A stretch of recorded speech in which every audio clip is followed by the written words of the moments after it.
To flay a man alive is not simply to kill him. It is to destroy his identity, his dignity, his humanity, layer by layer. A man without skin does not die instantly. That's the first horror. The second is that he remains aware, often fully, for long enough to feel the magnitude of what's happening to him. Stripped of his armor, his rank, and his rights, a man is laid down, not for justice, but for a lesson. A message made of flesh, delivered not through words, but through screaming, twitching, and finally, silence. This was not a punishment designed for the guilty. It was a performance, a theater of fear. In the ancient world, to flay a man alive was the ultimate expression of state power, slow, deliberate, and public. Not merely an execution, but an act of ritual unmaking. It told every man who watched, this is what happens when you forget who rules you. And few executions in recorded history embody that philosophy more grotesquely than the flaying of Sasamnes, a high-ranking judge in the Persian Empire. He was no petty criminal. He sat beside kings. He passed judgments on behalf of an empire. But when he defied royal authority, or perhaps simply displeased it, his sentence was as symbolic as it was savage. Stripped, bound, and skinned alive in front of his own court, Sasamnes was transformed from magistrate to meet in full view of the men he once ruled over. But the punishment did not end with his death. His skin, flayed from his still-living body, was tanned and stretched, not buried, not burned, but nailed to the chair where he had once dispensed justice. A throne of flesh, a reminder that the law does not protect those who forget who makes the law. And his son, appointed to replace him, was forced to sit in that chair every day. Imagine it. Every ruling he passed, every word of judgment spoken. He did so with the rotting leather of his father's skin beneath him. That's not punishment. That's psychological warfare. But this was no anomaly. Across history, from Persia to Rome, Assyria to Tudor England, the state has always known. The most effective way to rule isn't by law, but by fear. This is the story of a man who was not simply executed, but unmade, methodically and theatrically, in front of those he once commanded. It is the story of a body broken to send a message, and a system that turned flesh into warning. This is the soldier who was flayed alive in front of his army. To understand the horror of Sasamnes' execution, we must first understand the logic of ancient empires, particularly the logic of Persian justice under Cambyses II, a ruler whose power depended not just on law, but on its performance. The Persian Empire was vast, a sprawling dominion of competing tribes, languages, and loyalties. And in such an empire, control did not come from diplomacy, came from spectacle. You see, executions weren't simply acts of retribution. They were rituals of dominance, constructed with precision to send a message that would echo far beyond the execution site. This was especially true for high-ranking figures, judges, generals, governors, those whose death could be used to reshape the behavior of an entire class of subordinates. But flaying? Flaying was different. Flaying was rarely used, not because it was forbidden, but because it was too powerful. To flay a man alive was to strip away the last visible marker of his identity. The skin is not just a biological feature, it is who we are. It holds our tattoos, our scars, our color, our face. When that skin is removed, so is everything that made the person recognizable. What's left is not a man, but an anatomy exhibit: blood, muscle, tendon, cartilage, the bare mechanics of being human. Empires knew this. They understood that certain deaths were so visceral, so unforgettable, that they could etch fear into the population like a brand. And when that death was applied to a figure of authority, someone like Sasamnes, it flipped the natural order of power. The judge became the punished. The punisher became the warning. In Assyria, rebels were flayed and their skins plastered to city gates, a grotesque form of imperial signature. In Rome, soldiers who betrayed their legion could be flayed or crucified, left to rot in front of their comrades. In Persia, flaying was reserved for traitors in power, people whose fall needed to be public, painful, and unforgettable. But it wasn't just about physical suffering. It was psychological theater, meant to infect the minds of onlookers with long-term obedience. The horror didn't stay on the scaffold. It lived in dreams, in whispered rumors, in the sweat of every man who dared question the king's command. When Sesamnes was selected for this punishment, it wasn't because his crime was so rare. Corruption among judges was hardly new. It was because Cambyses needed a performance, a public purification of the legal system, a cleansing by blood and blade. And in doing so, he reminded every court official that their robes were not armor, they were paper, their titles temporary, their flesh absolutely disposable. Even the space of the execution mattered. This wasn't done in shadow. Sesamnes was flayed in view of the very court he once presided over. His son, who would take his place, stood nearby, watching, learning, internalizing the lesson his father's skin would later reinforce. This is how empires rule, not just through punishment, but through ritualized horror. And for Sesamnes, that horror was just beginning. Before he was flayed, Sesamnes was a judge. Not a soldier in armor, but a man in robes, a trusted functionary of the Achaemenid legal system under King Cambyses II, the son of Cyrus the Great. But do not be fooled by the title of judge. In ancient Persia, a judge was not a neutral arbiter of truth. He was a representative of royal authority, a conduit through which the king's will became law. The courtroom was not an arena of fairness. It was an extension of the palace, and Sesamnes sat at its center. By all accounts, he was respected, experienced, and powerful until the day he wasn't. The records are sparse, but they all agree on the charge: corruption. Sesamnes was accused of accepting a bribe in a legal case, a sin not merely of personal greed, but of state betrayal. In Persia, where royal legitimacy was tied to divine favor and legal order, the idea that one of the king's own judges had sold justice for coin was intolerable. Or at least, that was the story Cambyses told. But here's the deeper truth: corruption was never the real crime. Sesamnes' real failure was to become inconvenient.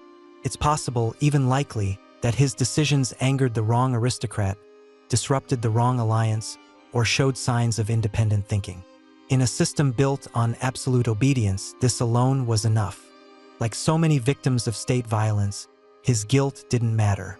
What mattered was the opportunity he presented. A man of his stature, publicly disgraced, could reinforce the myth that the king, Cambyses, was divinely just, even when he himself operated outside any law. That's why Cambyses didn't simply replace him. He orchestrated his destruction. The arrest was swift, public, and humiliating. No cloak of anonymity, no exile in disgrace. Sesamnes was seized by royal guards and dragged from his courtroom before a full session of witnesses, the very men who once bowed to him. There was no trial, no plea.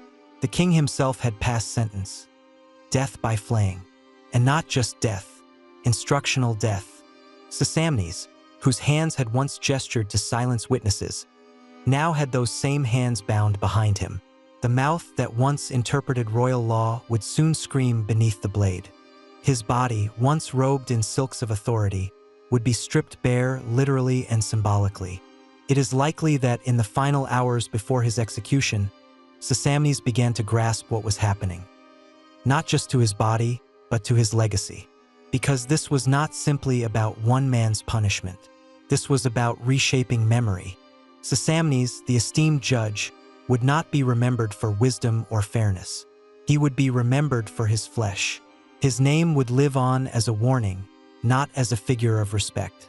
And the tool of that transformation, not a courtroom, not a historian, but a knife.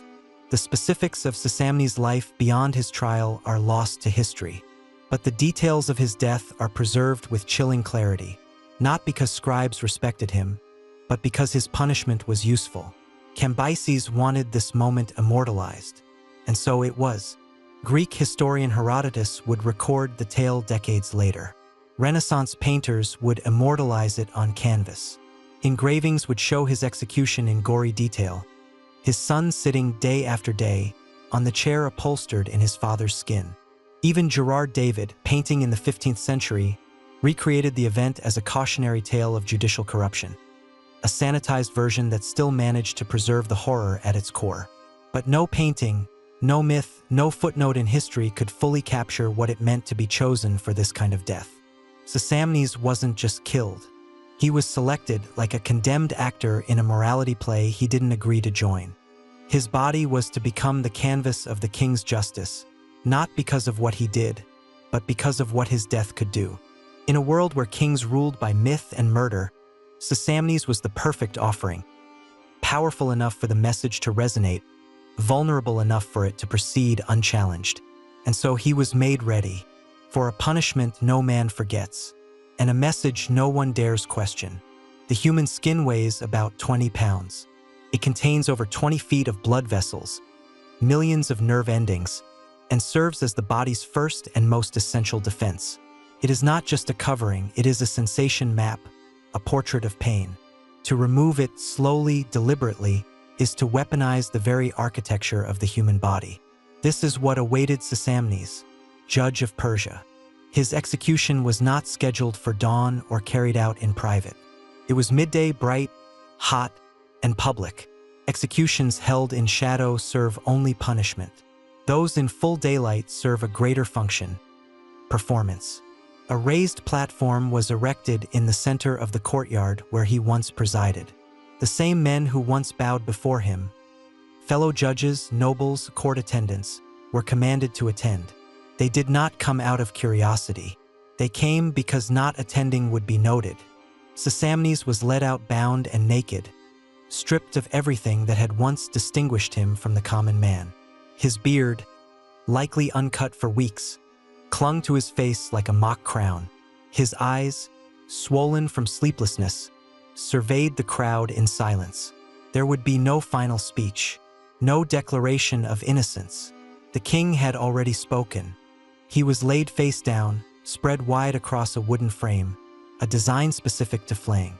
This wasn't an axe block or gallows, this was a scaffold built for prolonged suffering. His arms and legs were tethered tight. Movement would complicate the work. And then came the blade. The executioner, trained in anatomy, would not begin at the throat. That would end things too quickly. Instead, he started at the shoulder blades, a sensitive but survivable entry point. The first incisions were shallow, tracing the line of the spine down to the lower back. This was not to kill. This was to peel. The knife worked in rhythmic strokes, not slicing muscle, but separating dermis from fascia, like the skin of a fruit. Sesamnes did not scream immediately. Some men don't. Some go silent with shock, their minds dissociating, unable to process what's happening. But the pain always finds its way in. Witnesses, later described in fragmentary historical accounts, reported that his body twitched involuntarily, his mouth opening in a soundless cry. His son, sitting nearby, was forced to watch. He would be the next judge. That was the message. The executioner moved to the thighs, slicing around the muscle like a butcher preparing meat. Sheets of skin, still warm, were placed on a linen cloth beside the scaffold. Not discarded, preserved. These were not waste products. They were materials for what came next. As the skin detached, Sesamnes bled, but slowly. The trick of a skilled flayer is to keep the blood loss low, so the victim lives as long as possible. Arteries were avoided. The pain, however, was unavoidable. By the time the executioner reached the torso, Sesamnes had begun to lose cohesion. His words slurred, his breathing shallow. But he was alive, conscious, processing. The brain, fueled by adrenaline, fights to understand what the body is enduring. And here, that understanding becomes its own form of torture. The flaying moved to the arms, delicate work, where veins bulge near the surface. Here, the executioner had to slow down, drawing the skin back with precision. The fingers were the last to be peeled, each digit screaming through its nerves. And finally, the face. This is where many witnesses broke. The skin of the face is thin, elastic, expressive, personal. To remove it is to erase recognition. It is the moment the man becomes a warning. The knife cut just beneath the jawline, circling the skull, then sliced upward. Eyelids, lips, ears, all were peeled back until the raw muscle of his face glistened in the sun. Accounts say Sesamnes was still alive at this point. Not long, but long enough. And when the last strip of skin was torn free, he was unrecognizable. No longer a judge, no longer a man, just red meat and bone still twitching. Death came shortly after, not as mercy but as formality. Some flayings end with a slit throat, others with blood loss. But for Sesamnes, it ended with nothing left to feel. The crowd was silent, and then the second act began. Each strip of skin, previously laid out with care, was now tanned and dried, prepared by palace attendants. This process took days, but the court continued functioning, now with an empty chair at its center. When the skin was ready, it was nailed piece by piece to that chair. The backrest, the seat, the armrest, every part was covered in the preserved remains of the man who once delivered sentences from it. And then Sesamnes' son, Otanes, was brought in. He was told he would take his father's place, not as honor but as obligation, and he would sit on that chair every day he judged. He would pass sentences while feeling his father's legacy beneath him. This was not mercy. This was compliance through trauma. Every judgment he made would be colored by fear. Every decision a reminder that the law was not impartial. It was an extension of power, brutal and personal. And so the message spread, not through law books, not through scrolls, but through whispers, dreams, and nightmares. Men who watched that execution would never forget it. Judges across the empire passed rulings with trembling hands, never certain whether they served justice or stood one error away from becoming the next Sesamnes. The king had made his point. Skin is not sacred. Power is.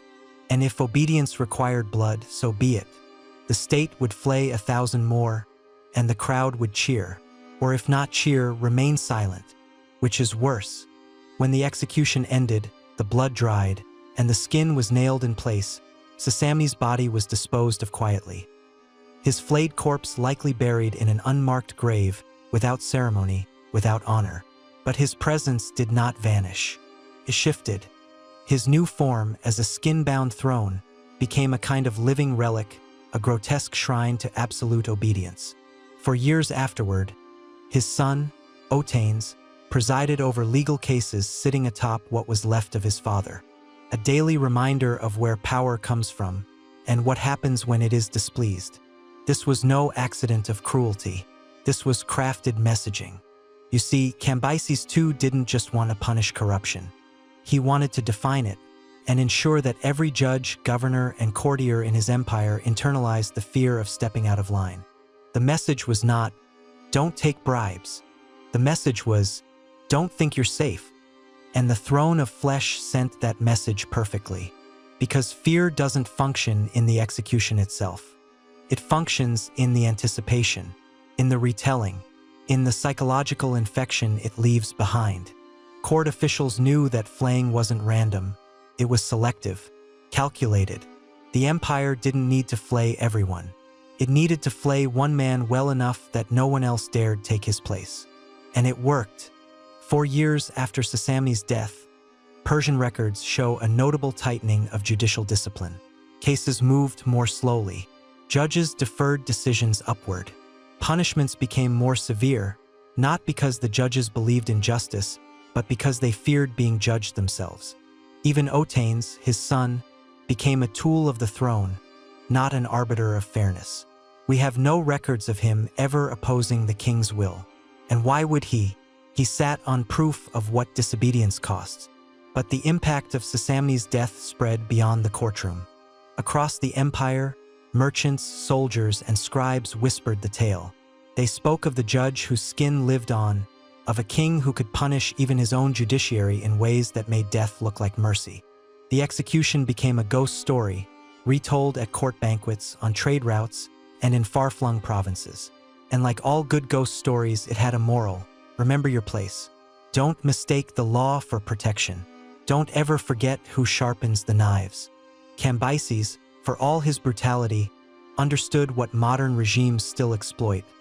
That terror is most effective when it wears a legal face. The flaying of Sesamnes was not about justice. It was about ownership. Ownership of the courts. Ownership of the truth. And, in the most literal and horrific sense, ownership of the human body. Centuries later, Herodotus would record the tale not as tragedy, but as political parable. His brief account would be quoted and reused across generations, turned into paintings, sermons, and warnings. Even during the Renaissance, more than 1,000 years after Sesamnes was skinned, Flemish painter Gerard David recreated the entire sequence in 2 panels. One showing Sesamnes being flayed, the other, his son, sitting atop the throne made from his father's hide. That chair, grotesque and silent, became the centerpiece, a monument to terror, because history remembers spectacle. History forgets the names of the innocent, but it never forgets blood when it's shed for power. Sesamnes' death is no longer debated. His guilt, irrelevant. His trial, forgotten. All that remains is the chair and the unspoken truth that it represents. The law does not protect you. It serves the one who wields the knife. History is not truth. History is a performance, just like the execution it records. And few stories prove this more than that of Sesamnes, the flayed judge. His death, documented by Herodotus, illustrated by painters, and moralized by priests, has been transformed not into a cry of horror, but a lesson, parable, a fable about the dangers of judicial corruption. But the real lesson, the one buried beneath the moralizing and brushstrokes, is much darker, because in the hands of kings and chroniclers, Sesamnes' death became sanitized, not censored, just polished, softened by distance, smoothed into a tale about justice served, rather than tyranny executed. Take Herodotus, for instance, our earliest source. He doesn't linger on the physical act of flaying. He mentions it in passing. He moves quickly to the son, Otanes, being appointed judge and seated on the skin-covered throne, as if the punishment was somehow poetic, even wise. But Herodotus was writing under the gaze of empires. His words were chosen to entertain, to instruct, not to disturb. By the time Gerard David painted the flaying in the early 1500s, the horror had already become art. His panels, commissioned for a courthouse in Bruges, were not meant to provoke empathy for Sesamnes. They were designed to intimidate judges, to hang on the wall above them as they passed sentence. Judge fairly, the painting warned, or the same fate awaits. No mention, of course, of Cambyses' own madness. No suggestion that the king abused power. No examination of how easily justice becomes theater. Even in modern retellings, the flaying of Sesamnes is often used as a symbol of moral reckoning, rather than the political execution it truly was. But that's the danger of historical memory. The spectacle becomes myth. The pain becomes symbol.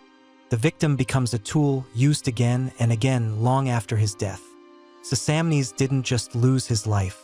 He lost his story.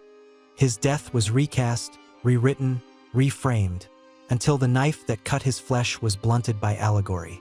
The horror is still there, if you know where to look. But it lives between the lines, buried beneath centuries of retelling. This is how history hides its monsters, by giving them meaning instead of mourning.